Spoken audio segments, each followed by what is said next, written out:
রাজধানীর টিকাটুলির মামুন প্লাজার তৃতীয় তলায় আগুন লেগেছে। ভোর ৫টার দিকে আগুন লাগে। বান্ডেল থাকলে প্রতি সেনমানিতে টাকা বাঁচবে। বিকাশ সেনমানি বান্ডেল কিনে জিতুন প্রতি লেনদেনে। নিয়ন্ত্রণে কাজ করছে ফায়ার সার্ভিসের ৭টি ইউনিট। সংস্থাটি জানায়, খবর পাওয়ার ৭ মিনিট পর ঘটনাস্থলে পৌঁছে কাজ শুরু করে ৫টি ইউনিট। পরে পর্যায়ক্রমে ইউনিট সংখ্যা বাড়ানো হয়। প্রাথমিকভাবে আগুন লাগার কারণ ও ক্ষয়ক্ষতির পরিমাণ জানা যায়নি। এই ঘটনায় এখনো কোনো হতাহতের খবর পাওয়া যায়নি। স্থানীয়রা জানান, মামুন প্লাজার একটি কেমিক্যাল গোডাউনে রয়েছে, সেখান থেকেই আগুনের সূত্রপাত হতে পারে বলে প্রাথমিকভাবে ধারণা করা হচ্ছে। আর এই বিষয়ে আরো জানাতে টিকাটুলি থেকে যোগ দিচ্ছেন সহকর্মী শামীম আহমেদ। শামীম আহমেদ, আমরা জানতে পেরেছি ভোর ৫টার দিকে আগুন লেগেছে। এ পর্যন্ত আগুন কতটুকু নিয়ন্ত্রণে এসেছে?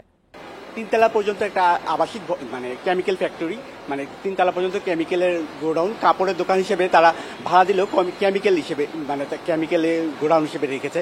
এই কেমিক্যাল থেকে আনুমানিক এলাকাবাসী এবং ফায়ার সার্ভিসের ওদের সাথে আমরা কথা বলেছি। তারা বলেছে আজান দেওয়ার কিছুক্ষণ পর আগুনের সূত্রপাত। তারপর থেকেই আগুনের সূত্রপাত আমরা দেখেছি।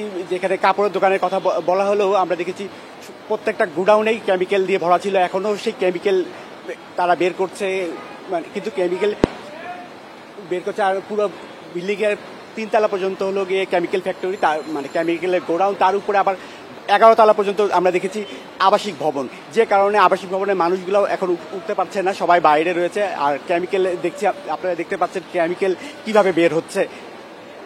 এই প্রত্যেকটা দোকানে তারা কাপড়ের দোকান বলে ভাড়া নেওয়ার পর তারা এই কেমিক্যাল বিজনেস করছে। এই কেমিক্যালের কারণে এলাকাবাসী এবং এই যারা বিল্ডিংয়ে থাকে তাদের সাথে ওদের কথাবার্তা হচ্ছে, কিন্তু কোম্পানির মালিকদের সাথে তারা কোনোভাবে পেরে উঠছে না। তারা কেমিক্যাল গোডাউন হিসেবে রাখছে এবং যখন আগুন ধরেছে তখন তারা শুরুতেই পানি ব্যবহার করার কারণে কিছুটা ছড়িয়ে গিয়েছিল। এখন অনেকটাই নিয়ন্ত্রণে এসেছে।